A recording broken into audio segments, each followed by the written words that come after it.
God is not done yet. In a world where depression, difficulties, and struggles are always being talked about, it is good to see some TV shows that also share solutions and hope, even for kids. The main character, Gabby, in the kids show Gabby's Dollhouse, has a favorite word, and that is yet. Whenever she is facing a difficult situation, she would say, "I don't know the answer yet." Somehow, parang laging sinasabi nito na hindi pa man niya alam ang solusyon sa ngayon, pero may pag-asa at malalampasan din niya ang pagsubok na kinakaharap niya. Gaya ni Gabby, we can use the word yet in whatever challenges that we are going through. Instead of leaning on our own strength and understanding, we can say, God is not done yet, because in Him, there is always hope. Maybe you are going through a difficult time today. Is it a relationship issue, financial problem, or a health concern? Oftentimes, when we are in the midst of a chaotic or depressing situation, feeling natin ay end of the world na.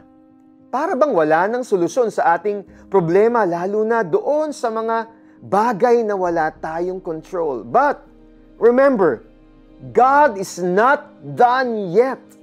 He can restore the relationship. He is our great provider, and He is the best doctor. Yes, the Lord can turn things around for us. We just have to wait. Remember, He is not done yet. Let us pray. Father God, alam po ninyo kung anong hirap ang pinagdadaanan ko ngayon. Thank you for reminding me that there is hope in you.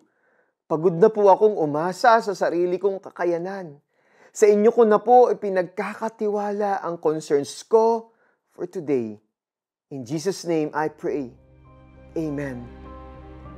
If you want to watch encouraging shows, you can watch the 700 Club Asia, where people share their stories of God's goodness and hope in their lives. Be blessed today.